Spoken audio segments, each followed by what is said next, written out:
మేనిఫెస్టోలో చెప్పిన విధంగా ప్రతి హామీని నెరవేర్చి ప్రజలు మెచ్చిన నాయకుడిగా ముఖ్యమంత్రి వైఎస్ జగన్మోహన్ రెడ్డి. నెల్లూరు జిల్లా సీతారామపురం మండల పంచాయతీ బిట్2 సచివాలయంలో వైఎస్ఆర్సీపీ వారు ఇంటింటికి ఎన్నికల ప్రచారం నిర్వహించారు. ఈ సందర్భంగా వారు మాట్లాడుతూ, ఈరోజు సీతారామపురం పంచాయతీ మన ఎస్సీ కాలనీలో ఇంటింటి ప్రచారంలో భాగంగా మేము ఇక్కడికి వచ్చిన తర్వాత ఇక్కడికి వచ్చిన మహిళలు చూపించే ఆప్యాయత, ఇక్కడ ఉన్నటువంటి యూత్ చూపించేటువంటి అభిమానం చూస్తుంటే అసలు ఇక మాకే వాళ్ళు మీరు మాకేండా ఓట్లు ఫ్యాన్ గుర్తుకు అని వాళ్ళు చెప్పలేని పరిస్థితుల్లో ఒకరికొకరు అర్థం చేసుకొని 190 ఓట్లు ఈ పాలెంలో మాత్రం ఖచ్చితంగా 100% వస్తాయని వాళ్ళని చూస్తూ ఉంటే మాకు అర్థమవుతుంది. కాబట్టి ఇలా ఎస్సీ కాలనీలో ఎందుకు చెప్తున్నారంటే వాళ్ళు జగనన్న చేసినటువంటి పథకాలు ఏం చేసినారో ప్రతి ఇంటికి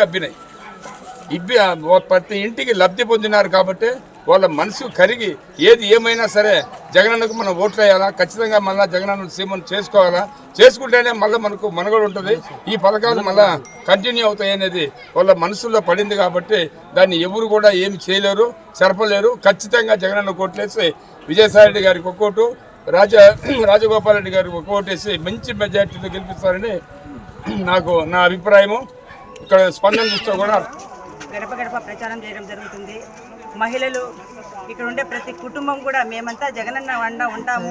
ఇక్కడ మేకపాటి రాజగోపాల్ రెడ్డి గారికి ఒక ఓటు, విజయసాయి రెడ్డి గారికి ఒక ఓటు వేసి భారీ మెజార్టీతో గెలిపించుకుంటామని మండల నాయకత్వం కూడా ఐక్యతతో గడప గడప ప్రచారం చేయాలి. ప్రజలందరినీ స్వచ్ఛందంగా మహిళలు వాళ్ళు మాకన్నా ఉండే ప్రతి మేమంతా జగనన్న వండ ఉంటాము చెప్పడం జరుగుతుంది. ఇక్కడ మేకపాటి రాజకీయ వాసులందరికీ కూడా నా ప్రత్యేక ధన్యవాదాలు. విజయసాయి రెడ్డి గారికి ఒక ఓటు జై జగన్ మెజార్టీతో గెలిపించుకుంటామని మండల నాయకత్వం కూడా ఐక్యతతో ముందుండి ప్రజలందరినీ స్వచ్ఛందంగా అడిగితే వాళ్ళు మాకన్నా ముందు వచ్చి మేమంతా జగనన్న వెంటే ఉంటామని కూడా చెప్పడం జరుగుతుంది.